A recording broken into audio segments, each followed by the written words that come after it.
Hello everyone welcome to Pradhan education. आज आम English pedagogy जिते भी सब अच्छी टोटाल बोथ पेपर 1 आउ पेपर 2 सबुतक आम गोटे कंबाइन सिलेबस करी आम सारीदे। देखो पेपर 1 रे आपणकर रही अच्छी 4टी यूनिट, पेपर 2 रे आपणकर रही अच्छी 3टी यूनिट। तो आम सेटा को सेपारेट न पढ़ी आम गोटे निपटाई देवा सेमती काम करें कहीं देखो आमको जदि पेपर 1 रो सेम सिलेबस पुणी पेपर 2 रे अच्छी कौन पाई आम दुईटा ताको कंबाइन करी गोटे नुआ सिलेबस करदे जहाँकि आम कौन यही 3टा सिलेबस अंडर रे ही आपणकर सब किछि आसुअछि। आम 3टा सिलेबस क्रिएट करते ता अंडर रे ही आपण माने सबुतक माने 7टा सिलेबस रो जतकी जहाँ पाठ अच्छी यही 3टा सिलेबस रे कभर ही अच्छी। सो समय डेरी नक आम शीघ्र यूनिट 1 को आगे जावा। आपण मैंने यही पीडीएफ टा टेलीग्राम रे निश्चय पाइबे। और जी टेलीग्राम रे नेबा पई चाहछंती आपणकर आमर होम टैब रो यूट्यूब रो होम टैब रे लिंक अच्छे जाइए जॉइन हो पड़तु। So let's start. First of all अच्छी यूनिट 1 लर्निंग इंग्लिश। देख पिले आमे तो निज मातृभाषा प्रथमे ओडिया आम इंग्लिश कौन पाई शिखिबा। क्वेश्चन आसुचे आम मन को जे आम इंग्लिश कौन पाई शिखिबा कौन पाई शिखिबा। एटा आमर गोटे सेकेंडरी लैंग्वेज। आमर प्राइमरी लैंग्वेज मातृभाषा हेले मध्य इंग्लिश होची आमर सेकेंड प्राइमरी लैंग्वेज। कहीं मनकर आपण जाइथिबे आंध्र प्रदेश कि विजयवाड़ा कि आपण माने नॉर्थ साइड बिहार जातु सेठी तो लोक ओडिया बुझिबे नहीं। आपण जदि हिंदी जानी नाहंती आइदर इंग्लिश रे कहिबे नहले हिंदी रे कहिबे। मनकर आपण आउट ऑफ कंट्री गले अमेरिका गले ब्रिटेन गले फ्रांस गले तो सही जगह आपण कौन करेंगे ओडिया तो कहले कहीं बुझे ना। आमको सही इंग्लिश सेकेंड भाषा इंटरनेशनल लैंग्वेज को आमको यूज करने पड़ो बुझेला। सो ये जो इंग्लिशटा अच्छी तार डेफिनेशन कौन रही देख concept of learning English. Learning English means acquiring the ability to understand speak read write English effectively for communication education and daily life. से कौन कहला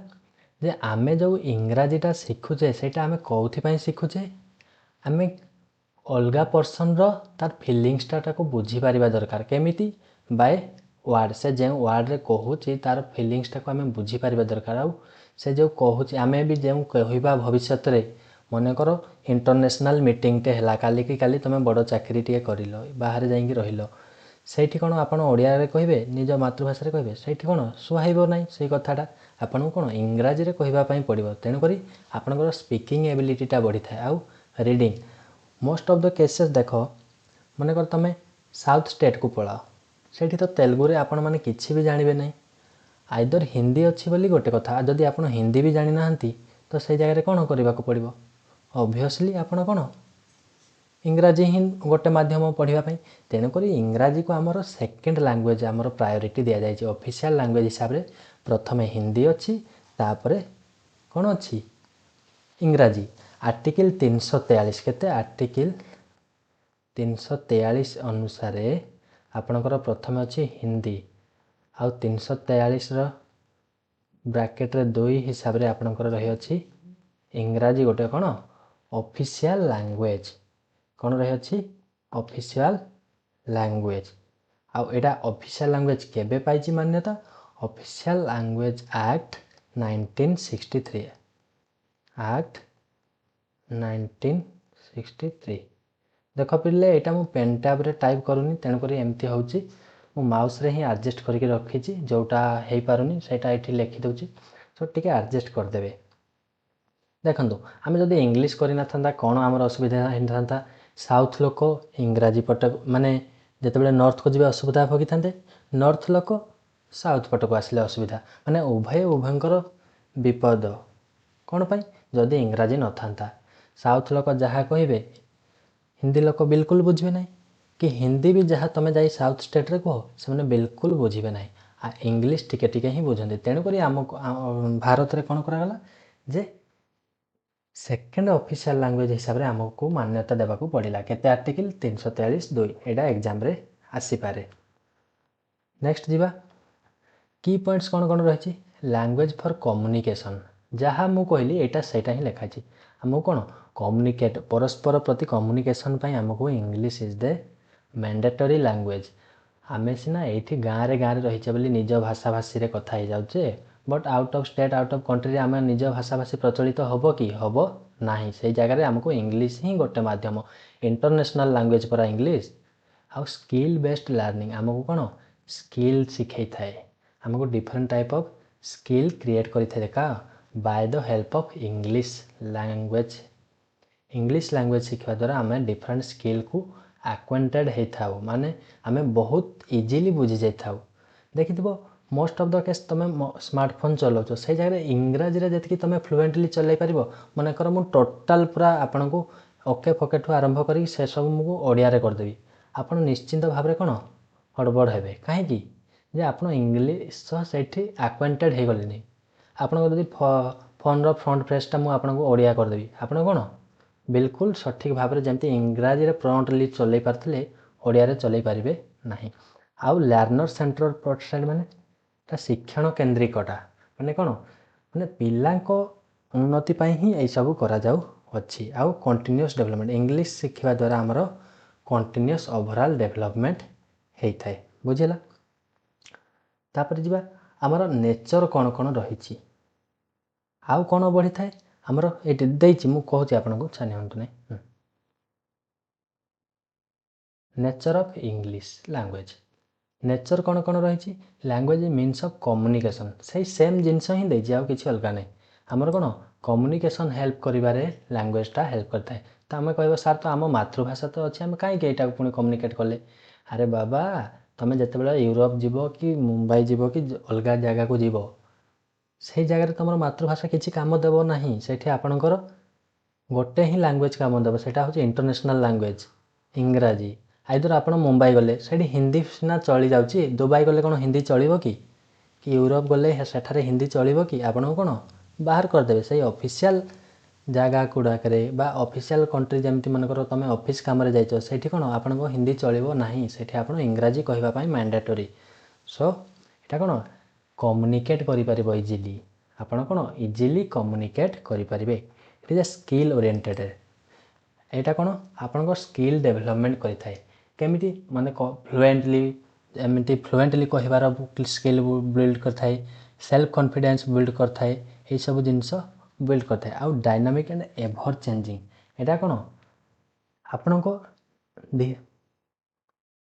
ଏଇଟା ହେଉଛି ଡାଇନାମିକ୍ ଆଣ୍ଡ ଏଭର୍ ଚେଞ୍ଜିଂ। ଏଇଟା ଆପଣଙ୍କର କ'ଣ ଚେଞ୍ଜିଂ ପ୍ରପର୍ଟି ରହିଥାଏ। ଆପଣ ଯେତେ ଡିଜାଇନରେ କହିପାରିଲେ ଇଂରାଜୀକୁ, ମୁଁ ଭାତ ଖାଉଅଛି, ଭାତ ମୋ ଦ୍ୱାରା ଖାଇ ହେଉଛି, କ'ଣ ସେଇଟା? ଫାଷ୍ଟ କହିଲି ମୁଁ ଆକ୍ଟିଭ୍ ସେଣ୍ଟେନ୍ସରେ, ଦେନ୍ କହିଲି ମୁଁ ପାସିଭ୍ ସେଣ୍ଟେନ୍ସରେ, ତା'ର ଗୋଟେ ହିଁ ମିନିଂ ଆସିଛି, ବଟ୍ ମୁଁ ଅଲଗା ୱେରେ କହିଲି। ରାମ ରାବଣଙ୍କୁ ମାରିଥିଲେ, Ram killed two Ravana, Ravana is killed bye Ram, Ravana ରାମଙ୍କ ଦ୍ୱାରା ନିହତ ହେଇଥିଲେ। ସେଇ ଜାଗାରେ କ'ଣ ଆସିଛି? କୋଶ୍ଚିନ୍ ଟୋଟାଲ୍ ଚେଞ୍ଜ ହେଇଗଲା, ମାନେ ମୁଁ ଆକ୍ଟିଭଟାକୁ ପାସିଭ୍ରେ କରିଦେଲି, ବଟ୍ ଆମର ମିନିଂଟା ସେମ୍ ଆସିଲା। ସେଇଟା ହେଉଛି ଏଭର୍ ଚେଞ୍ଜିଂ ପ୍ରପର୍ଟି। ତାର ପ୍ରପର୍ଟିଟା କ'ଣ ସଦାସର୍ବଦା ଚେଞ୍ଜ ହେଇ ରହିଥାଏ। ଆଉ ସୋସିଆଲ୍ କଲଚରାଲ୍, ଆମକୁ ସୋସିଆଲି ହେଲ୍ପ କରିଥାଏ, ଆଉ କଲଚରାଲି ହେଲ୍ପ କରିଥାଏ। ରୁଲ୍ ଗଭର୍ଣ୍ଣ, ଆମର କ'ଣ ମୋଷ୍ଟ ଅଫ୍ ଦ ସେକ୍ଟରରେ ଆପଣଙ୍କର ଇଂରାଜୀ ରହିଅଛି, ହଁ ନା ନାହିଁ? ଯେତେ ବି ସବୁ ଗଭର୍ଣ୍ଣମେଣ୍ଟର ଅଫିସିଆଲ ନୋଟିସ୍ ହେଉ, ଗୋଟେ ହିନ୍ଦୀରେ ବାହାରିଲେ ଆଉ ଗୋଟେ ଇଂଲିଶରେ ମ୍ୟାଣ୍ଡେଟୋରୀ। ଆପଣ ସିନା ନିଜ ମନେକର ହିନ୍ଦୀରେ ବାହାରିଲା, ହିନ୍ଦୀ ଷ୍ଟେଟ୍ ସିନା ଯେତିକି ବୁଝିପାରିବେ, ଅଲଗା ଷ୍ଟେଟ୍ ତ ବୁଝିପାରିବେ ନାହିଁ। ତ ତାଙ୍କ ପାଇଁ କ'ଣ କରିବା ପାଇଁ, ସବୁ ମନେକର 22ଟା ଅଫିସିଆଲ ଲାଙ୍ଗୁଏଜ୍ ଅଛି, 22ଟା ଜାଗାରେ ତ ବାହାର କରିବା କଷ୍ଟକର। ତେଣୁକରି କ'ଣ ଗୋଟେ ଅଲ୍ଟରନେଟ୍ ଲାଙ୍ଗୁଏଜ୍ ରଖା ହେଲା ଇଂଲିଶ। କ୍ରିଏଟିଭ୍ ଆଣ୍ଡ ଫଙ୍କସନାଲ୍, ଏଇଟା ଆପଣଙ୍କୁ କ୍ରିଏଟିଭିଟି କ୍ରିଏଟ୍ କରିଥାଏ, ଆପଣଙ୍କୁ ଫଙ୍କସନାଲ୍ ଦୈନନ୍ଦିନ କାର୍ଯ୍ୟକଳାପରେ ଇଂଲିଶଟା ବହୁତ ହେଲ୍ପ ଆସିଥାଏ। ଏଇଟା ଆକ୍ଟିଭିଟି ବେସ୍ଡ, ଆପଣଙ୍କର କାର୍ଯ୍ୟକ୍ରମ ଭିତ୍ତିକ ଏଇଟା ରହିଅଛି। କ'ଣ ଆକ୍ଟିଭିଟି ବେସ୍ଡ। ତା'ର ଇମ୍ପୋର୍ଟାନ୍ସ କ'ଣ କ'ଣ ରହିଛି,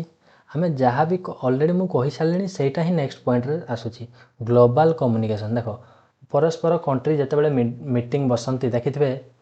ମୋଦି ଆଜ୍ଞା ତ ସେତେ ତାଙ୍କର ଇଂରାଜୀ ପ୍ରମ୍ପ୍ଟ ନୁହଁ, ସେ ଗୋଟେ ଟେଲିପ୍ରମ୍ପ୍ଟର ନେଇକି ଯାଆନ୍ତି, ମାନେ ଆଉ ଜଣେ ପର୍ସନକୁ ନେଇକି ଯାଆନ୍ତି ହାୟର କରିକି। କ'ଣ ପାଇଁ? ଯେ ସେ ତାଙ୍କୁ ହିନ୍ଦୀରେ କହିବେ, ସେ ଇଂଲିଶରେ କହିବେ, ପୁଣି ଆଉ ଜଣଙ୍କୁ ଇଂଲିଶରେ, ସେ ପୁଣି ତାଙ୍କର ଜାପାନିଜ୍ ହେଉ କି ରୁଷ ଲାଙ୍ଗୁଏଜ୍ ହେଉ, ଯାହା ବି ଲାଙ୍ଗୁଏଜ୍ ଥିବ ସେଟାକୁ ପୁଣି ସେ ତାଙ୍କ ଟ୍ରାନ୍ସଲେସନ୍ ତାଙ୍କୁ ପୁଣି କନଭର୍ଟ କରିବେ। ଏମିତି ବେଳେ କ'ଣ ପାଇଁ? ସେଇଥିପାଇଁ ଏଇଟାକୁ ଆମେ କହୁ ଗ୍ଲୋବାଲ୍ କମ୍ୟୁନିକେସନ୍। ଏଇଟା ହାୟର ଏଜୁକେସନ୍ ଆମର ଇମ୍ପୋର୍ଟାଣ୍ଟ। ହାୟର ଏଜୁକେସନ୍ ମିନ୍ସ ଦେଖିଥିବ ତୁମେ 1ରୁ 5 ଯାଏଁ ଓଡ଼ିଆରେ ପଢ଼ୁଛ, ତାପରେ ଆସ୍ତେ ଆସ୍ତେ ଆପଣଙ୍କର ଇଂରାଜୀ ଶବ୍ଦ ଗୁଡ଼ା ଷ୍ଟାର୍ଟ ହେଇଥାଏ। ଧୀରେ ଧୀରେ ଧୀରେ ଓଡ଼ିଆର ସାଇଡ଼୍ରେ ଇଂରାଜୀ ଲେଖିବା, ଏମିତି ହେଇ 10th ପର୍ଯ୍ୟନ୍ତ ଆପଣଙ୍କର ଇଂରାଜୀ ପୁରା ମାନେ କ'ଣ ନେକ୍ସଟ ଲେଭେଲକୁ ଚାଲି ଯାଇଥାଏ। 11th ପରଠୁ ଆପଣ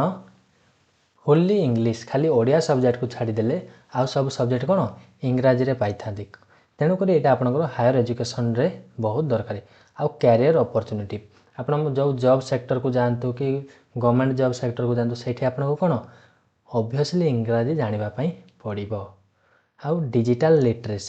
ଲିଟରେସି ମିନ୍ସ ଆପଣ ମନେକର ATM କାର୍ଡ଼ ୟୁଜ୍ କରିବା ହେଉ କି ମୋବାଇଲ ୟୁଜ୍ କରିବା ହେଉ କି ସ୍ମାର୍ଟଫୋନ୍ ୟୁଜ୍ କରିବା ହେଉ,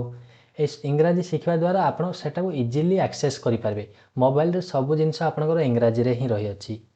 ଆଉ କମ୍ପ୍ୟୁଟରରେ ମଧ୍ୟ ସବୁ ଜିନିଷ ଆପଣଙ୍କର ଇଂରାଜୀରେ ରହିଅଛି। ତ ସେସବୁ ଜିନିଷକୁ କ'ଣ ଆପଣ ଯଦି ଇଂରାଜୀରେ ଜାଣିବେ ବୋଲେ ସିନା ଆକ୍ସେସ୍ କରିପାରିବେ, ନ ଜାଣିଲେ କେମିତି ଆକ୍ସେସ୍ କରିବେ?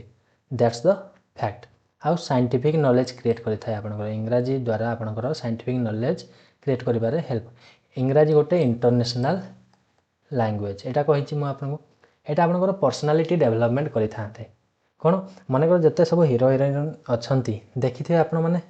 ତାଙ୍କେ ମୋଷ୍ଟ ଅଫ୍ ଦ ୱାର୍ଡ଼ ଇଂରାଜୀରେ କହନ୍ତି। କ'ଣ ପାଇଁ? ତାଙ୍କୁ ସେଇଟା ମାନେ ତାଙ୍କର ପର୍ସନାଲିଟି ଡେଭଲପମେଣ୍ଟ ସେମାନେ ଇଂରାଜୀଟା ମ୍ୟାଣ୍ଡେଟୋରୀ ହିସାବରେ କ'ଣ ବ୍ୟବହାର କରନ୍ତି। ମାନେ 2 ଜଣ ତକ ହିନ୍ଦୀ ହେଇଥିବେ, ଫିର୍ ବି ତାଙ୍କର ଲାଙ୍ଗୁଏଜ୍ କ'ଣ ଇଂରାଜୀ 50 ରୁ 60% ଲାଙ୍ଗୁଏଜ୍ ଇଂରାଜୀ ବାହାରୁଥିବ। କ'ଣ ପାଇଁ? ତାଙ୍କ ପର୍ସନାଲିଟି ଗ୍ରୋ କରିବା ପାଇଁ। ବୁଝିହେଲା? ଆଉ କନଫିଡେନ୍ସ ବିଲ୍ଡ ହେଇଥାଏ। ଇଂରାଜୀ କହିବା ଦ୍ୱାରା କନଫିଡେନ୍ସ ବିଲ୍ଡିଂ ହେଇଥାଏ। କମ୍ପିଟେଟିଭ୍ ଏକ୍ଜାମିନେସନ୍, ଆପଣ ରେଲୱେ, ବ୍ୟାଙ୍କିଂ, SSC ଯାହା ବି ଏକ୍ଜାମ୍ ଦେଲେ ସେସବୁରେ କ'ଣ ଆପଣଙ୍କର ଗୋଟେ ମଦର ଟଙ୍ଗ ଲାଙ୍ଗୁଏଜ୍ ଆସୁଛି, ଆଇଦର ଇଂରାଜୀ ଲାଙ୍ଗୁଏଜ୍। ଆପଣ SSC GD ହେଉ, SSC CGL ହେଉ, ଏଗୁଡ଼ା କ'ଣ 2ଟା ଲାଙ୍ଗୁଏଜ୍ ହିଁ ଆସୁଛି। ତ ସେଇ ଜାଗାରେ ଆପଣଙ୍କୁ କ'ଣ କରିବାକୁ ପଡ଼ିବ? ଇଂଲିଶରେ ଆପଣ ଯଦି ଫ୍ଲୁଏନ୍ସି ଥିବେ ହିଁ ଏକ୍ଜାମ୍ କ୍ଲିଅର କରିପାରିବେ। ଯଦି ଏକ୍ଜାମ୍ରୁ କ୍ଲିଅର କରିପାରିବେ ନାହିଁ କେଉଁଥିପାଇଁ? ଯଦି ଆପଣଙ୍କର ଇଂଲିଶ ଫ୍ଲୁଏନ୍ସି ରହିବ ନାହିଁ। ତା'ର ଅବଜେକ୍ଟିଭ୍ ଗୁଡ଼ା କ'ଣ କ'ଣ ରହିଅଛି? ଗୋଟେ ହେଲା କଣ୍ଟେଣ୍ଟ ଅବଜେକ୍ଟିଭ୍, ଆଉ ଗୋଟେ କମ୍ପିଟେନ୍ସି ଅବଜେକ୍ଟିଭ୍। କଣ୍ଟେଣ୍ଟ ଅବଜେକ୍ଟିଭ୍ ମାନେ ଆମେ ବିଷୟବସ୍ତୁ ଯେଉଁ ଅବଜେକ୍ଟିଭ୍ଟାକୁ କହୁଛେ ସେଇଟାକୁ ଆମେ କ'ଣ ବିଷୟବସ୍ତୁ ଭିତ୍ତିକ, ତାକୁ ଆମେ କହୁଛେ କଣ୍ଟେଣ୍ଟ ଅବଜେକ୍ଟିଭ୍। ଆଉ କମ୍ପିଟେନ୍ସି ମିନ୍ସ ଆମେ ଯେଉଁ କମ୍ପିଟେନ୍ସିରେ ଯେଉଁ ଆମର କ୍ରିଏଟ୍ ହେଉଛି ସେଇଟାକୁ ଆମେ କହୁଛେ competency objective. Content objective means vocabulary ଦେଖିଥିବ ସବୁ ଏକ୍ଜାମ୍ ଗୁଡ଼ାକରେ ଆମର କ'ଣ 10 ରୁ 15 ମାର୍କ ଭୋକାବୁଲାରୀ ପକାଉଛି। କ'ଣ ପାଇଁ? ପିଲାଙ୍କର ଫ୍ଲୁଏନ୍ସି ବଢ଼ାଇବା ପାଇଁ, ତାଙ୍କର କ୍ରିଏଟିଭ୍ ଥିଙ୍କିଂ ବଢ଼ାଇବା ପାଇଁ, କ୍ରିଟିକାଲ୍ ଥିଙ୍କିଂ, ପିଲା କେତେ ଅଣ୍ଡରଷ୍ଟାଣ୍ଡ ଅଛି ଇଂଲିଶ ପ୍ରତି, ତା'ର କେତେ ଅଣ୍ଡରଷ୍ଟାଣ୍ଡ, କେତେ ଭ୍ୟାଲ୍ୟୁ ସେ ଜାଣିଛି ଇଂଲିଶର, ସେଇଥିପାଇଁ ଆମକୁ କ'ଣ ଭୋକାବୁଲାରୀ, ସିନୋନିମ୍, ଆଣ୍ଟୋନିମ୍ ଏଇସବୁ ଦେଇଥାନ୍ତି। ଆଉ ଆମର ଗ୍ରାମାର ଇନକ୍ରିଜ୍ କରିବା ପାଇଁ, ଗ୍ରାମାର ଭ୍ୟାଲ୍ୟୁଟା ଆମର ପାଷ୍ଟ, ପ୍ରେଜେଣ୍ଟ, ଏସବୁ ଫ୍ୟୁଚର, ଏସବୁ କ'ଣ ଆମେ ଛୋଟବେଳୁ ପଢ଼ି ପଢ଼ି ଆସୁଛେ ଗ୍ରାମାରକୁ। କ'ଣ ପାଇଁ? ଯେ ଆମର ଇଂଲିଶରେ ଫ୍ଲୁଏନ୍ସି ବଢ଼ିବା ପାଇଁ, କରେକ୍ଟଟା ବଢ଼ିବା ପାଇଁ, କରେକ୍ଟ ଭ୍ୟାଲ୍ୟୁ ଆମେ ଜାଣିବା ପାଇଁ ଇଂଲିଶର। ଆଉ ପ୍ରନାଉନ୍ସିଏସନ୍ ତ ଏଇଟା କୁହନ୍ତୁ ନାହିଁ, ଏଇଟା ଜାଗା ଉପରେ ଡିଫର କରେ। ଆମର ହୋଟେଲ କହିଲେ ଆମେରିକାରେ ସେଇଟା ହୋଟେଲ, ଆମର ଏ ହୋଟେଲ ହେଉଛି, ସେଇଠି ଆନ୍ ହୋଟେଲ ହେଉଛି। ତ ସେଇଟା କ'ଣ ଜାଗା ହିସାବରେ, ଆମ ଇଣ୍ଡିଆନ୍ ଇଂଲିଶ ହିସାବରେ ଅଲଗା, ଆମେରିକାନ୍ ଇଂଲିଶ ହିସାବରେ ହେଉଛି। ତ ଆମେ ଇଣ୍ଡିଆନ୍ ଇଂଲିଶ ହିସାବରେ ଆମେ କେମିତି ପ୍ରନାଉନ୍ସିଏସନ୍ ଆହୁରି ବେଟର୍ କରିପାରିବା, ସେଇଥିପାଇଁ ଆମକୁ ଇଂରାଜୀ ଶିଖିବା ପାଇଁ ପଡ଼ିବ। ବୁଝିହେଲା? ଦେନ୍ ରିଡ଼ିଂ, ଆମେ ଯେଉଁ ବୁକ୍ ଅଛି, ଯାହା ବି ଅଛି, ବୋର୍ଡ଼, ହୋର୍ଡ଼ିଂ, ପ୍ରାୟ ସବୁ ଜିନିଷ ଇଂରାଜୀରେ ରହିଅଛି। ତ ଆମକୁ ରିଡ଼ିଂରେ ହେଲ୍ପ କରେ କିଏ? ଯଦି ଆମର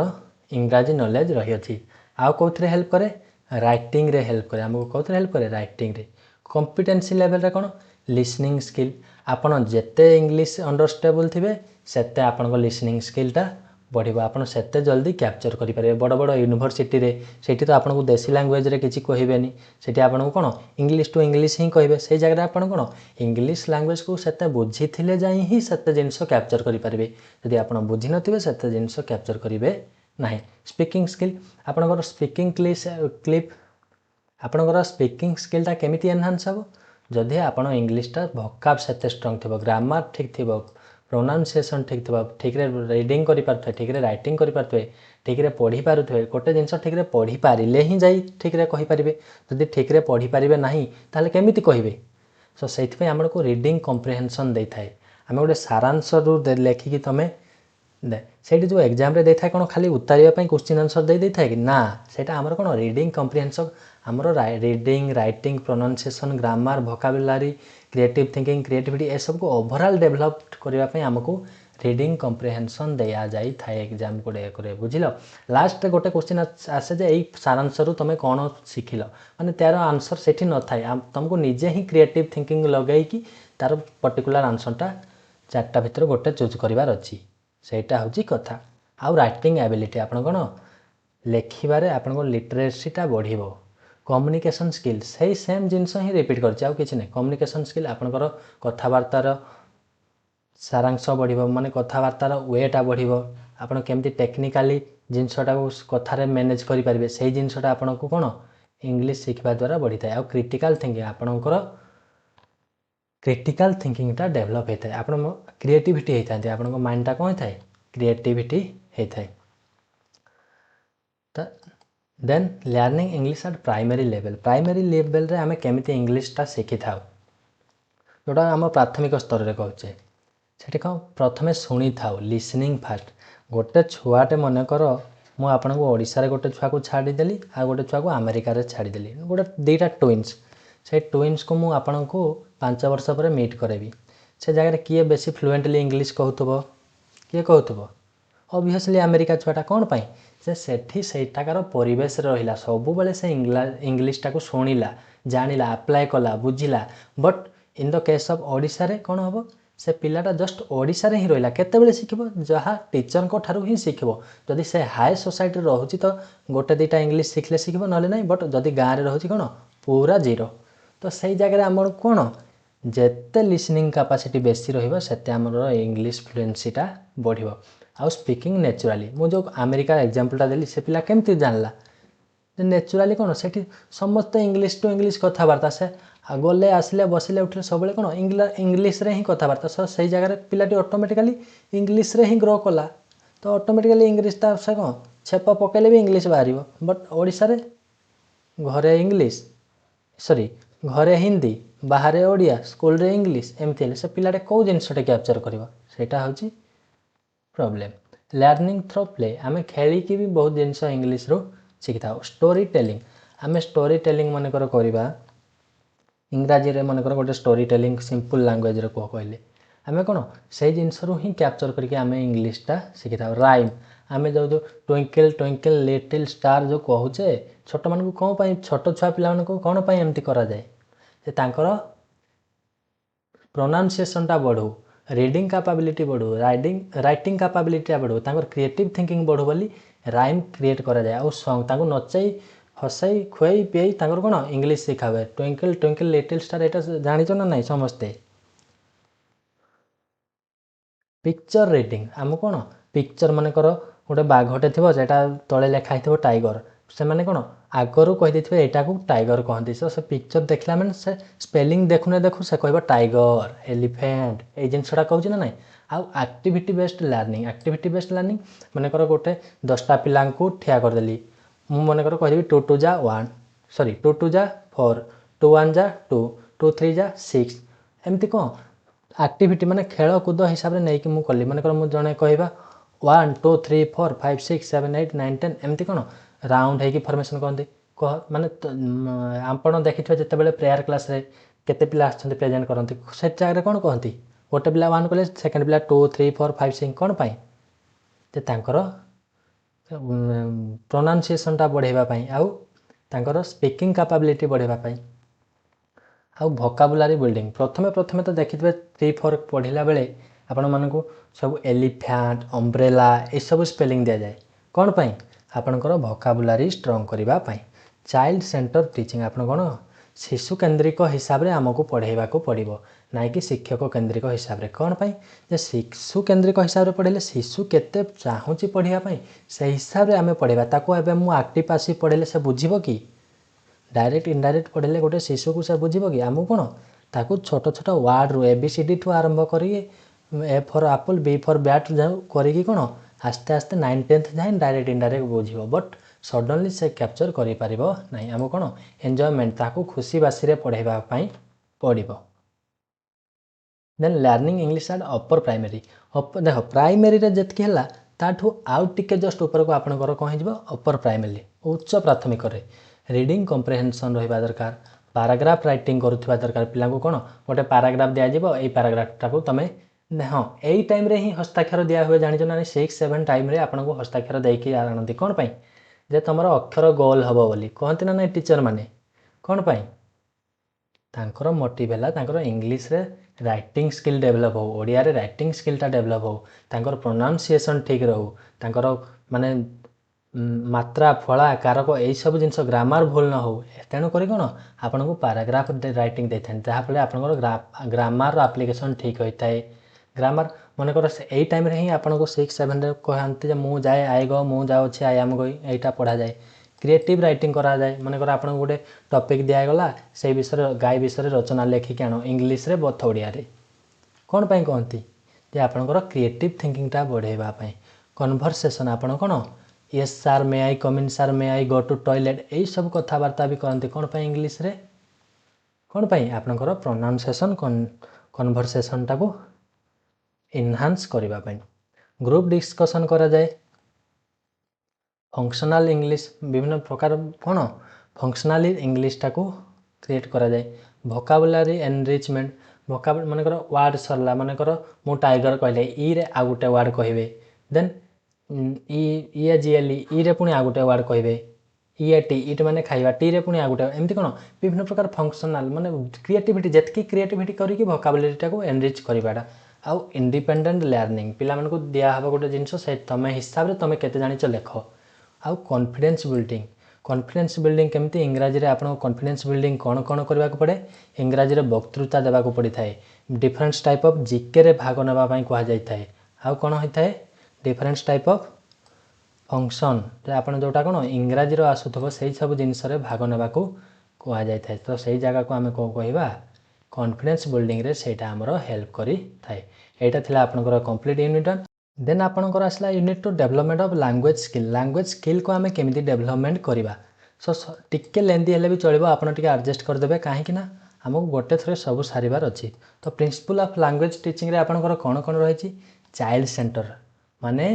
शिशु केंद्रिक रहिबा दरकार एक्टिविटी बेस्ड रहिबा दरकार लर्निंग बाय डूइंग माने करी कि सिखिबा दरकार आ सिंपल टू कॉम्प्लेक्स आमे कौन सब सिंपल टू कॉम्प्लेक्स आड़ को गति करार अच्छी एबीसीडी रु आमे भोकाबुलारी मन रखार अच्छी ना कि आग भोकाबुलारी मन रखी तापर एबीसीडी पढ़ा से जिनसटा कौन हो भूल हो आपणकर बुझीगला ना नाई एटा हूँ कथा तो सॉरी पिले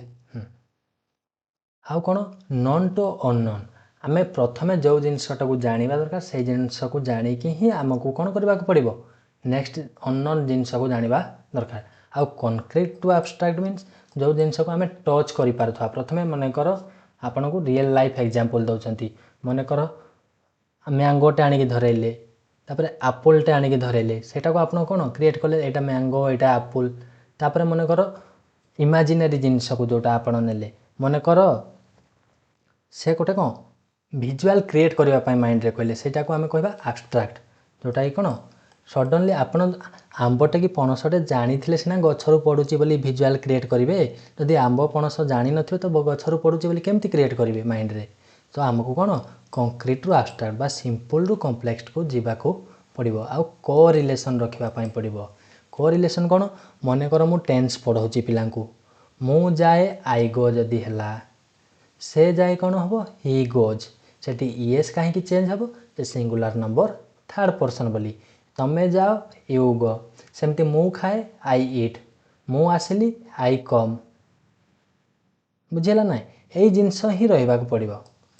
प्रैक्टिस एंड रीएनफोर्समेंट प्रैक्टिस करने को पड़ो आ रीएनफोर्समेंट करने को मनकर मोर टू मोर प्रैक्टिस करने को पड़ो आटा को आम कौन अप्लाई करने को पड़ो यहीटा किए देते थ्योरी रीएनफोर्समेंट थ्योरी आपणकर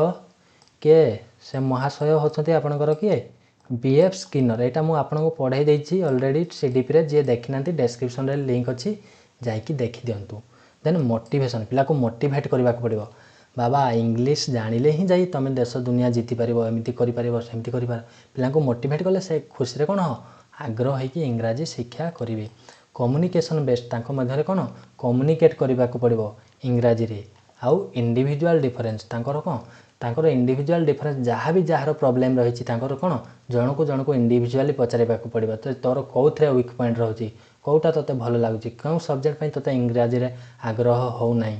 तो हमको कोन तार वीक पॉइंट गुडा जानिबा को पड़िबो कंटीन्यूअस इवैल्यूएशन पिला को कंटीन्यूअसली गाइडिंग करिकि तांको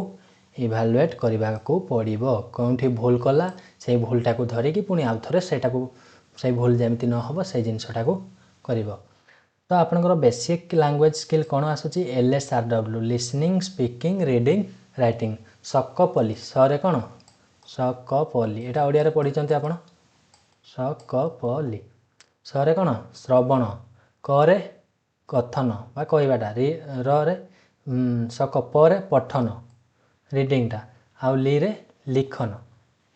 सकपली मन रखिदे प्रथमे आछे आपनकर लिसनिंग लिसनिंग कोन अंडरस्टैंडिंग स्पोकन लैंग्वेज आमे जो लैंग्वेजटा कुहा जाइथिबा लैंग्वेज को आमे केमिति हिसाब रे बुझुचे सेटा होची आमनकर लिसनिंग आमे जदी गोटे जिनिस न सुनिबा ताले केमिति से जिनिसटा बुझिबा कहिले तो आमको प्रथमे जिनिसटा सुनिबा पई पड़िबो जो मु कहतली प्रथमे एग्जांपल दछले अमेरिका गोटे ओडिसा पिला कोन पई सेते अलगा रहउची जे सब बेले से सुनुची तार इंग्राजी लैंग्वेजटा सब बेले से बाहर स्कूल रे घरे सबुठी से कोन इंग्राजी लैंग्वेज ही शुणुची बट ओडिसा रे सेटा नुह से ओनली स्कूल रे ही शुणुची ट्यूशन रे ही शुणुची तेणु करी तार डेवलप एते हेउ नाही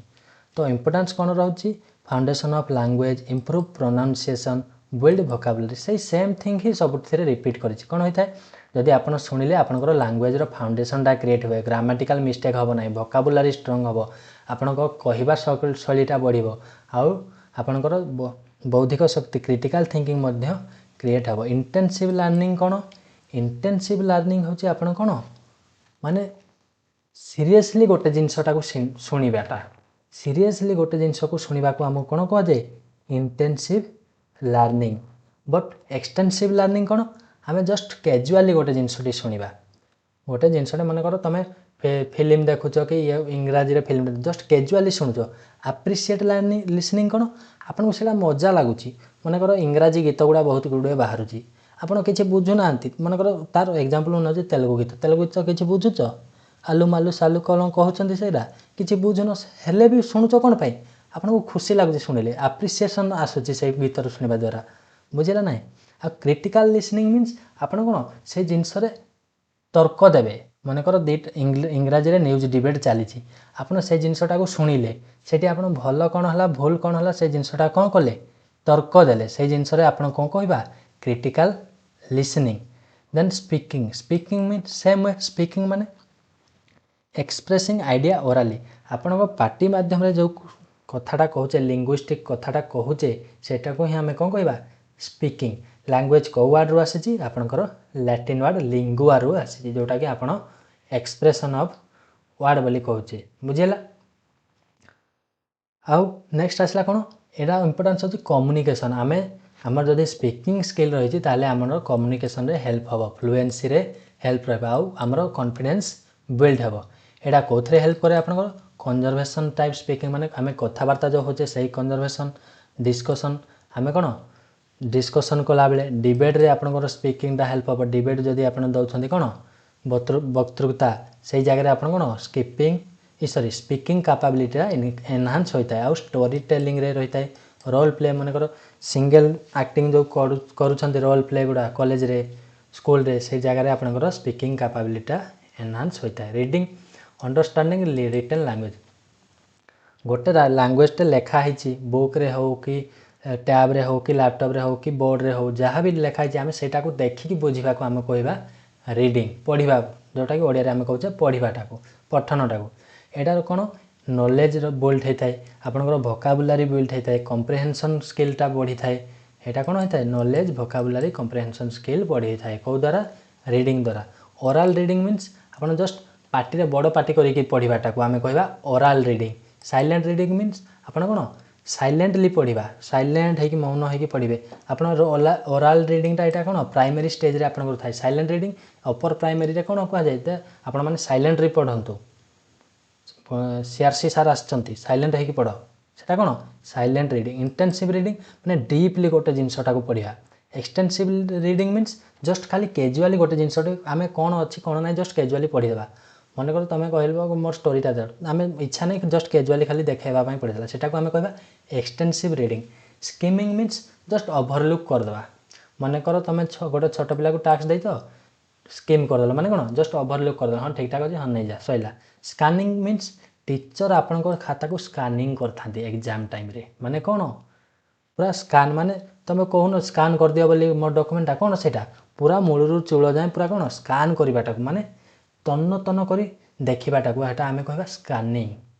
ସେଇ ସ୍କାନିଂ କିଏ କରେ? ଟିଚର। ଆପଣ ମନେକର ଗୋଟେ ଖାତାରେ ଲେଖିକି ନେଇଥିବେ କ୍ୱେଶ୍ଚିନ୍ ଆନ୍ସର୍, ସେ କେଉଁଠୁ ଭୁଲ ଅଛି ବୋଲି କ'ଣ କରନ୍ତି? ସ୍କାନିଂ କରନ୍ତି, ତନ୍ନ ତନ୍ନ କରି ଦେଖିଥାନ୍ତି। Writing means expressing idea in written form. ଆପଣଙ୍କର କ୍ରିଏଟିଭିଟି କ'ଣ ରହିଛି, ଆପଣଙ୍କର ଥିଙ୍କିଂଟା କ'ଣ ରହିଛି, ଆପଣଙ୍କର କ'ଣ ଲେଖିବା ପାଇଁ ଚାହୁଁଛନ୍ତି, ସେଇ ଜିନିଷକୁ ଆପଣ ଗୋଟେ କାଗଜରେ ଲେଖିଦେଲେ ବା ଗୋଟେ ଟ୍ୟାବ୍ରେ ଟାଇପ୍ କରିକି ରଖିଦେଲେ, ସେଇ ଏକ୍ସପ୍ରେସିଂ ଆପଣଙ୍କର ସେଇ ଆଇଡ଼ିଆଟାକୁ ଯେଉଁ ରିଟେନ୍ ଫର୍ମରେ ରହିଲା ସେଇଟାକୁ ଆମେ କହୁଛେ ରାଇଟିଂ। ତ ଇମ୍ପୋର୍ଟାନ୍ସ କ'ଣ ରହିଛି, ଏଇଟା ଆପଣଙ୍କର କ୍ରିଏଟିଭିଟି କେତେ ଅଛି ଜଣାପଡ଼େ, କମ୍ୟୁନିକେସନ୍ ସ୍କିଲ୍ ଜଣାପଡ଼ିଥାଏ, ଏକ୍ଜାମିନେସନ୍ ଟାଇମ୍ରେ ଆପଣଙ୍କୁ ହେଲ୍ପ ହୋଇଥାଏ। କେଉଁଟା? By the help of writing skill. Types କ'ଣ ହୋଇଥାଏ? Guided writing, control writing. Guidance mean guided writing means ଜଣଙ୍କ ଦ୍ୱାରା ଅଧୀନରେ ତୁମେ ଲେଖିବ। ମନେକର ଗୋଟେ ଛୋଟ ପିଲା ଯେତେବେଳେ ଆପଣଙ୍କର ଗ୍ରାମାର ଲେଖେ, ସେ କ'ଣ ତା ମାଆର ହେଲ୍ପରେ ଲେଖେ। ମନେକର ଆପଲ୍ ଲେଖେ, ବଲ୍ ଲେଖ ବୋଲି କହୁଛନ୍ତି ମାଆ ମାନେ, ମନେକର ସେ ଲେଖୁଥିବ ଏଟାକୁ ୟୁ କରିଦେଲା, ସେ ଜାଗାରେ କ'ଣ ମାଆ ମୁଣ୍ଡରେ ଟିକେ ବାଡ଼ି ଦେଇକି ଏଇଟା ଏ କର, କ'ଣ କହନ୍ତି, ସେଇ ରାଇଟିଂକୁ ଆମେ କହିବା guided writing. Control writing means ଆମେ ସେଇଟା କ'ଣ କଣ୍ଟ୍ରୋଲ କରିବାକୁ, ମୁଁ ମନେକର ଗୋଟେ ପର୍ଟିକୁଲାର ଟପିକ୍ ଦେଇଦେଲି, ସେଇ ବିଷୟରେ ହିଁ ଲେଖ,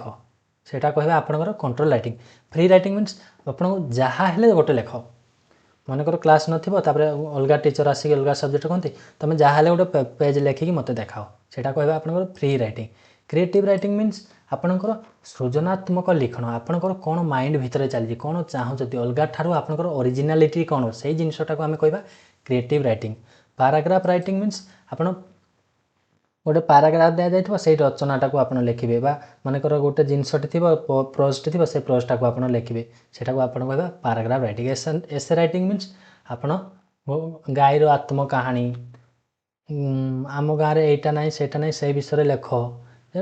ଯେଉଁ ରଚନାତ୍ମକ ଲେଖନଟାକୁ ଆମେ କହୁଛେ essay writing. Teaching prose, poetry and composition. Prose ମାନେ ଗଦ୍ୟ, ପୋଏଟ୍ରି ମିନ୍ସ ପଦ୍ୟ, କମ୍ପୋଜିସନ୍ ମିନ୍ସ ରଚନା, ଯେଉଁ ଜିନିଷଟା ରହୁଛି ରଚନା ପତ୍ର, ଏଇସବୁଟାକୁ। ପର୍ପଜ୍ କ'ଣ କହିଛି, ଏଇଟା ରିଡ଼ିଂ କମ୍ପ୍ରିହେନ୍ସନ୍ କରିଥାଏ, ଭୋକାବୁଲାରି ବିଲ୍ଡ କରିଥାଏ, ଆମର ଗ୍ରାମାର ସ୍କିଲ୍ ଡେଭଲପ୍ କରିଥାଏ। ମେଥଡ଼ କ'ଣ, ଏଇଟା ଏକ୍ସପ୍ଲାନେସନ୍ କରିବାକୁ ପଡ଼େ। ଆମେ ଯେଉଁ ପ୍ରୋଜ୍ ଗଦ୍ୟ ଦେଇଥାଉ, ଆମେ ସେଇଟାକୁ ଏକ୍ସପ୍ଲାନେସନ୍ କରିବା, ତା'ର କ୍ୱେଶ୍ଚିନ୍ ଆନ୍ସର୍ ଆମେ ଫାଇଣ୍ଡ କରିପାରୁଥିବାର ଅଛି ସେଇ ଗଦ୍ୟରୁ। ମନେକର ଗୋଟେ ଗଦ୍ୟ ଅଛି, ତା'ର କ୍ୱେଶ୍ଚିନ୍ ଆନ୍ସର୍ ଆମେ ଫାଇଣ୍ଡ କରିପାରୁନାହିଁ, ତାହେଲେ ସେଇଟା କେମିତି ଭ୍ୟାଲିଡ୍ ହେବ? ଯାହା ବି ସେଇ କ୍ୱେଶ୍ଚିନ୍ରୁ ଗଦ୍ୟ ଆସୁଛି, ତା'ର ଆନ୍ସର୍ ସେଇ ଗଦ୍ୟ ମଧ୍ୟରେ ହିଁ ଥିବା ଦରକାର। ବୁଝିଲା ନା ନାହିଁ? ଯେଉଁ ଆପଣଙ୍କୁ କମ୍ପ୍ରିହେନ୍ସନ୍ ଦେଉଛି ଗୋଟେ ଏକ୍ଜାମ୍ରେ, ତା'ର ଆନ୍ସର୍ କ'ଣ ସେଇ ଭିତରେ ହିଁ ଲୁକାୟିତ ଅବସ୍ଥାରେ ରହିଛି, ଆପଣଙ୍କୁ ଖୋଜିବାକୁ ପଡ଼ିବ। ଆଉ ଡିସ୍କସନ୍ ସ୍କିଲ୍ଟା ଆପଣଙ୍କର ଡେଭଲପ୍ କରିଥାଏ। ପୋଏଟ୍ରିରେ ରିଦିମ୍, ଆପଣ କ'ଣ ଯେମିତି ଟ୍ୱିଙ୍କିଲ୍ ଟ୍ୱିଙ୍କିଲ୍ ଲିଟିଲ୍ ଷ୍ଟାର୍, କେଉଁ ଟାଇମ୍ରେ ଉଚ୍ଚ ହେବ, କେଉଁ ଟାଇମ୍ରେ ଲୋ ହେବ, କେଉଁ ଟାଇମ୍ରେ ଛିଣ୍ଡିବ, ସେଇ ସ୍କିଲ୍ଟା ଆପଣଙ୍କର ଡେଭଲପ୍ କରିଥାଏ। ଇମାଜିନେସନ୍ କ'ଣ, ଆପଣଙ୍କର ଇମାଜିନେସନ୍ ପାୱାରଟା ବିଲ୍ଡ କରିଥାଏ। ଆଉ ପ୍ରୋନାଉନ୍ସିଏସନ୍ ଆପଣଙ୍କର କଥନ ଶୈଳୀଟାକୁ ଡେଭଲପ୍ କରିଥାଏ। ରିସାଇଟେସନ୍ ମିନ୍ସ କ'ଣ, ରିସାଇଟେସନ୍ ମାନେ ଆପଣଙ୍କର କ'ଣ ଆବୃତ୍ତିଟା ବୃଦ୍ଧି କରିଥାଏ। ମନେକର ଟିଚର କହିବେ twinkle twinkle little star, student ବି ସେଇଟା ରିସାଇଟ୍ କରିବେ। ଆପ୍ରିସିଏସନ୍ ମାନେ କ'ଣ, ମୂଲ୍ୟାୟନ, ଆପଣଙ୍କର କେତେ କହିପାରୁଛନ୍ତି ସେଇ ଜିନିଷଟାକୁ ଆପଣଙ୍କର ଇଏ କରିଥାଏ, ବଢ଼େଇଥାଏ। ଏକ୍ସପ୍ଲାନେସନ୍ ମାନେ ମନେକର ଗୋଟେ ପଦ୍ୟଟେ ଅଛି, ଆପଣ ସେଇଟା ଏକ୍ସପ୍ଲେନ୍ କରିବେ, ତା ପଦ୍ୟର ସାରାଂଶଟା କ'ଣ, ସେ କ'ଣ କହିବା ପାଇଁ ଚାହୁଁଛି। So this is the theme of poetry. ସେମିତି କମ୍ପୋଜିସନ୍ରେ କ'ଣ ଆସିବ, ଅର୍ଗାନାଇଜ୍ ଆଇଡ଼ିଆ। ମନେକର ମୁଁ ଗୋଟେ ଦେଇଦେଲି କ'ଣ, ଯେ ଆପଣଙ୍କର ଯେଉଁ SIR ହେଉଛି କି ଜନଗଣନା ବିଷୟରେ ତୁମେ କିଛି ଲେଖ ରଚନା, ଆପଣ କ'ଣ ସେଇଟା କ୍ରିଏଟିଭିଟି ଥିଙ୍କିଂ ଲଗେଇକି ସେ ବିଷୟରେ ଲେଖିବେ, ସେଇଟା ଆପଣଙ୍କ ଉପରେ ନିର୍ଭର। ଇମ୍ପ୍ରୁଭ୍ ଏକ୍ସପ୍ରେସନ୍, ଆପଣଙ୍କର ଏକ୍ସପ୍ରେସନ୍ କେମିତି ରହିବା ଦରକାର ବି ସେଇଟା ଜଣାପଡ଼େ। ଟାଇପ୍ସ କ'ଣ ଏଇଟା ରହିଛି କମ୍ପୋଜିସନ୍ର, ପାରାଗ୍ରାଫରେ ହେଇପାରୁ, ଲେଟର୍ ହେଇପାରେ, ଆଉ କ'ଣ ଏସେ, ଷ୍ଟୋରି, ଏଇ ଫର୍ମରେ ଆମେ ଦେଖିବାକୁ ମିଳିଥାଉ। ବୁଝିହେଲା? Then teaching of creative writing. Creative writing ପାଇଁ ଆପଣଙ୍କୁ କ'ଣ କରିବାକୁ ପଡ଼ିବ, original expression idea through writing. ଆମକୁ କ'ଣ ओरिजिनालिटी आनिबा क्रिएटिव माने कोन सृजनात्मक आपण को मन भितर कोन चली से जिनसटा ही आपणकर क्रिएटिविटी केमिति अलगा मन ठारू अलगा इमेजिनेशन क्रिएटिविटी कौन आसुची लैंग्वेज फ्लुएंसी कौन आसुची कॉन्फिडेंस रहिबा दरकार एटा होची आपणकर क्रिएटिविटी रो इंपोर्टेंस आ एडवांटेज कौन बेटर एक्सप्रेशन आपणकर कौन बेटर एक्सप्रेशन रहिबा दरकार बेटर वोकाबुलारी स्किल अन्य मानकर अपेक्षा आपणकर नहले क्रिएटिविटी रे कटि जीवे आउ कौन क्रिटिकल थिंकिंग रहिबा दरकार इंडिपेंडेंट लर्निंग रहिबा दरकार आउ कम्युनिकेशन स्किल मनकर क्रिएटिव थिंकिंग आपन कहबे जे गोटे वक्तृता दियो बोली कि गोटे रचना लेख बोली आपन गोटे से TBW रो कॉपी करिक आनी की रखी देबे माने कोन सेटा क्रिएटिविटी हैला कि सेटा तो आपन जस्ट पैराग्राफ राइटिंग आसिले मन करले लिखि देले बट क्रिएटिव माने कोन निज वर्ड कोन लगाई की रखन निजे क्रिएटिविटी केमती करतंती से जिंस को आपन कहबा क्रिएटिविटी राइटिंग चैलेंजेस कोन कोन आसे मल्टीलिंगुअल क्लासरूम आमे एठी हमरो इंग्लिश रे कोन पई असुविधा हुए जे हमर टीचर माने ओडिया रे पढांती तो आमको कौन दीटा लैंग्वेज फेस करने को पड़े प्रायतः आम ओडिया रे थाउ तेणुक आमर कौन मल्टीलिंगुअल क्लासरूम रे प्रॉब्लम रहे फियर ऑफ स्पीकिंग पिला माने डरंती इंग्लिश कहवाई आउ कौन पर वोकाबुलारी तांकर वोकाबुलारी सेते स्ट्रांग न थाए लैक ऑफ एक्सपोजर तांको कौन सेते एक्सपोज करा जाए ना जे पर्टिकुलरली पिला माने तमे इंग्राजी एटा करो सेटा करो बोली सेते टीचर्स माने गाइड करंती नाही तेणुक से माने टीचिंग माने इंग्लिश लर्निंग करबा पई डरंती चैलेंजेस डिफिकल्टी ग्रामर तांकर डिफिकल्टी आसी थाए ग्रामर रे प्रोनाउंसिएशन माने कहिबारे प्रॉब्लम आसी थाए लार्ज क्लासरूम बड़ क्लासरूम हेबा द्वारा समस्त को पर्टिकुलरली देखि होय ना लैक ऑफ टीचिंग एड माने तांको कोन टीचिंग एड सेतिके प्रोवाइड करा जाई न थाए जेमति कि आपनकर वोकाबुलारी पई हो कि ग्रामर बुक हो कि डिक्शनरी हो ए सब जिंस प्रोवाइड करा न थाए से तेन करी तांकर इंग्लिश सेतिके स्ट्रांग होय नाही डिफरेंट लर्निंग लेवल तांकर लर्निंग लेवलटा डिफरेंट होता है तेणुक से करें आउ लो मोटिवेशन स्टूडेंट को टीचर जदि मोटिवेशन न देवे इंग्राजी शिक्षापी ताहले तांकर इंग्राजी शिक्षा बाधा प्राप्त होता है नेक्स्ट आसला आपनकर यूनिट 3 सेठी रही कौन असेसमेंट ऑफ लर्निंग इंग्लिश केमिति करेंगे माने असेसमेंट रहिबा दरकार टूल्स कौन रहिबा दरकार टेक्निक कौन रहिबा दरकार तो एटा हमें यूनिट 3 रे पढ़ा बहुत लेट हो गलानी बट टिके अपेक्षा करंतु एटा भी बहुत जल्दी सारी देबा सो फर्स्ट ऑफ ऑल आसला टूल्स कौन कौन test measurement assessment and evaluation हम गोटे इंग्लिश जानिबा पई हमको कौन टेस्ट करबा दरकार मेजरमेंट करबा दरकार असेसमेंट करबा दरकार आ कौन इवैल्यूएशन करबा दरकार टेस्ट कौन ए tools or instrument use to measure learner achievement student केते जानी शिखी से जिनसटा को आमे कौन मेजर करने को आमे कहूचे टेस्ट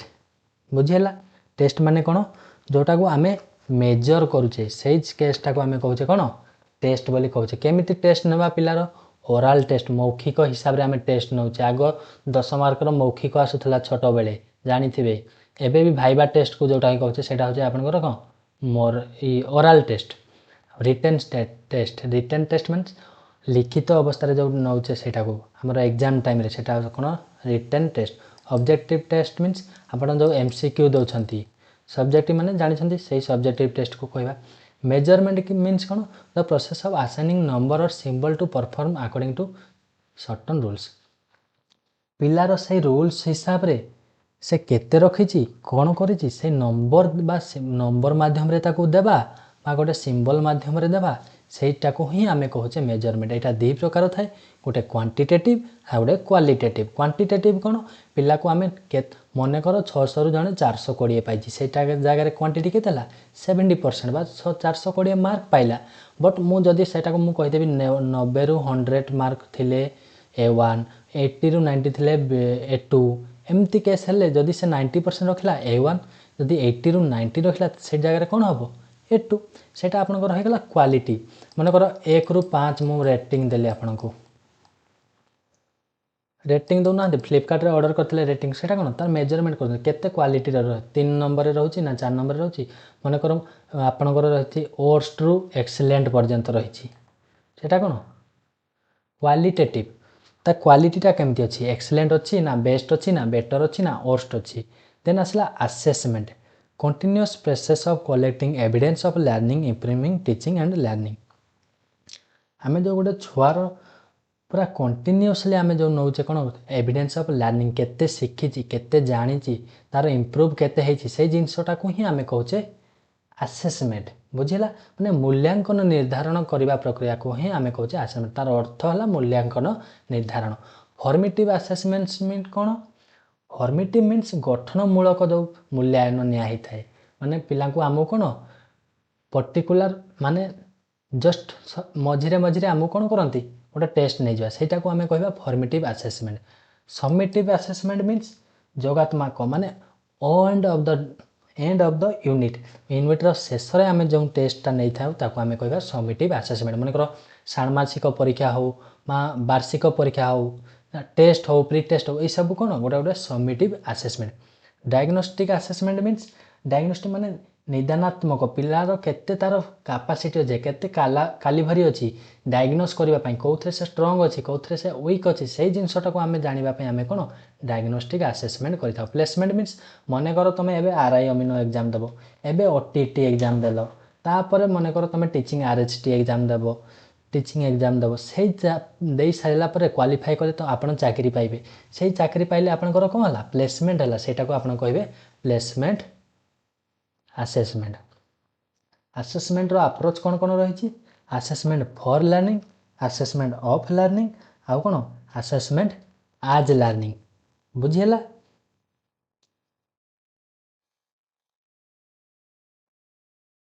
नेक्स्ट जीवा एटा मन रखिदेव नेक्स्ट जीवा इभालुएशन इभालुएशन कौन the process of judging the value of learning based assessment result एटा शेष में आसूँ ये प्रक्रिया यहाँ कौन इंटरनाल इभालुएशन माने आपणकर निज स्कूल टीचर इभालुएट करेंगे सेटा को आप कहे इंटरनाल इभालुएशन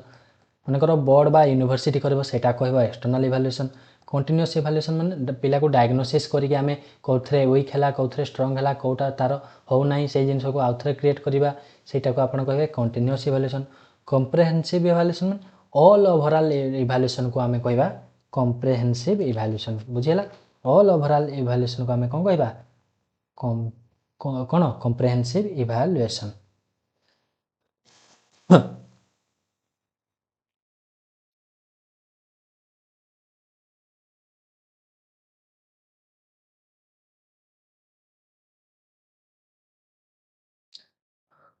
आपंकर आसला कंटिन्यूअस एंड कम्प्रेहेंसिव इभालुएशन जो जिनसटा था सेटा पुणी आउथरे पड़ा मीनिंग कौन CC is the system of school based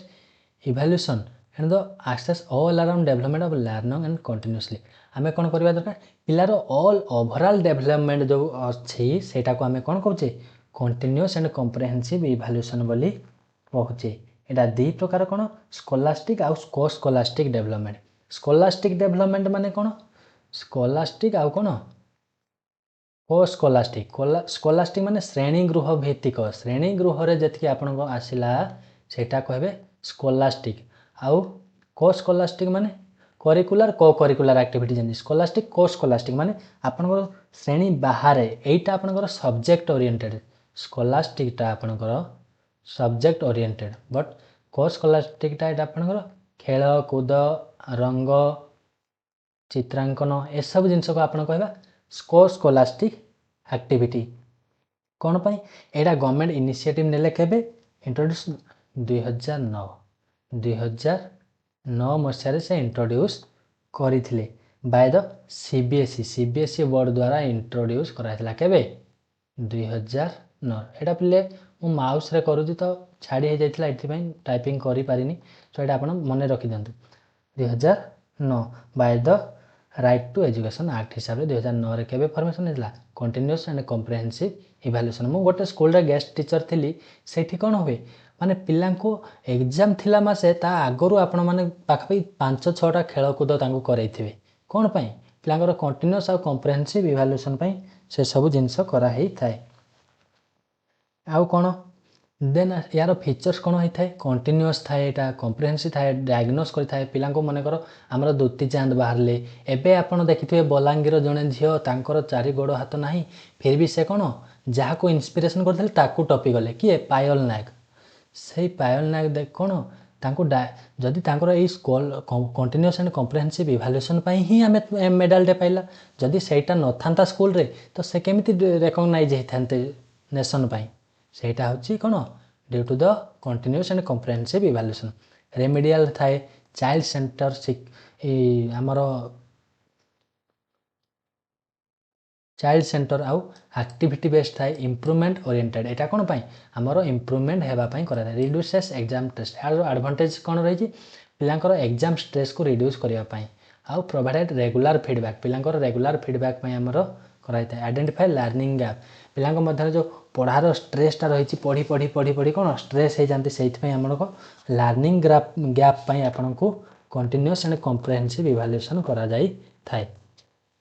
आउ कौन हेल्प और इम्प्रूवमेंट करने कराई प्रमोट्स ऑल अराउंड डेवलपमेंट पिलांकर ओवरऑल होलिस्टिक डेवलपमेंट पाई आपनकर continuous and comprehensive evaluation create करा जाई थाए तार असेसमेंट टूल्स कौन रही चेकलिस्ट बोले आप खाली येस और नो मन रखु मनकर आपंकर अटेंडेंस जो एग्जाम रे प्रेजेंट सार सॉरी एग्जाम रे हो कि अटेंडेंस पड़ी ना नहीं मनकर डेली क्लास रे भी हो से जगह आप कौन अटेंडेंस नियंती येस और नो सेटा को आम कौन कहवा चेकलिस्ट बुझीला जांच तालिका को आउ रेटिंग स्केल मीन्स आपण मनकर फ्लिपकार्ट रे जिनसटे मगेले रेटिंग दियंतु कहउछन्ती माने कोन सेटा माने quality of performance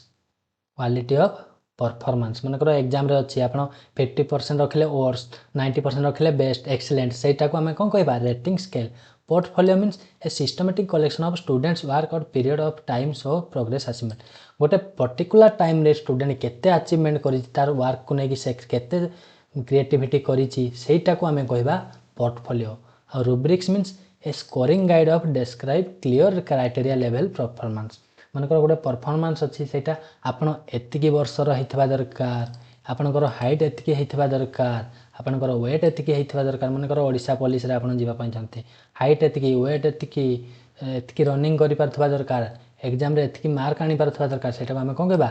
scoring board सेटा के आपण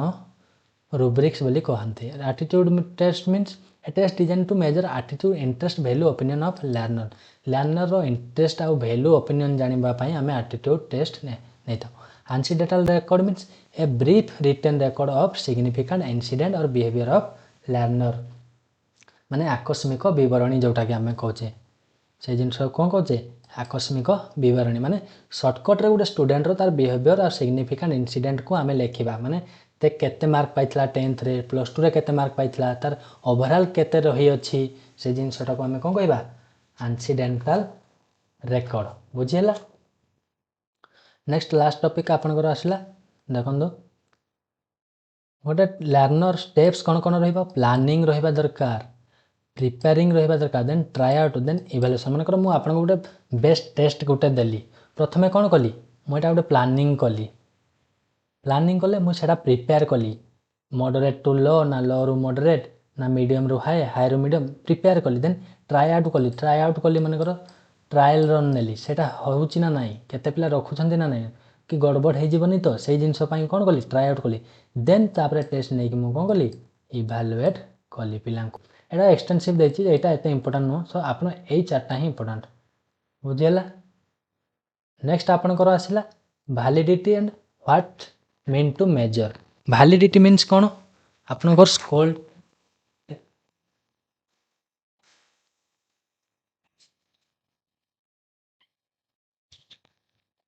characteristics of a good test रो कैरेक्टरिस्टिक्स कौन रहा दरकार वैलिडिटी आपन स्कोरटा वैलिड थिबा दरकार नाइ कि आपन गोटे सिलेबस देथिबा आ गोटे सिलेबस रो क्वेश्चन करबे सही केस रे कौन हबा दरकार आपनकर टेस्टा वैलिड थिबा दरकार रिलेबिलिटी मीन गोटे कंसिस्टेंस रिजल्ट दउथबा दरकार नाइ कि जीरो रखुथबे पिला नाइ कि फुल रु फुल रखि दउथबे ऑब्जेक्टिविटी माने फ्री फ्रॉम पर्सनल बायस माने गोटे पर्सनली माने कर मु सेंटर रे गोटे एग्जाम कली मु खाली ओडिसा रो क्वेश्चन पकड़े देली सेठी ओडिसा पिला ही हाईएस्ट करिवे कोन पई सेटा पर्सनल बायस हे गला तो प्रैक्टिकलिटी माने प्रैक्टिकली सेटा पॉसिबल होतबा दरकार यूजेबल माने यूजेबल करी होतबा दरकार आउ सिंपलिसिटी थिबा दरकार माने सिंपल बुझी होतबा दरकार इंस्ट्रक्शन आइटम्स गुडा फेयरनेस माने एग्जाम रे फेयरनेस रहिबा दरकार ଯେମିତି ନିଟ୍ରେ ଫେୟାରନେସ୍ ରହିଥିଲା, ବୁଝିହେଲା ନା ନାହିଁ, କେତେ ଫେୟାରନେସ୍ ଥିଲା ଆପଣମାନେ ଜାଣିପାରୁଥିବେ। ଆଉ କମ୍ପ୍ରେହେନ୍ସିଭ୍ ଥିବା ଦରକାର,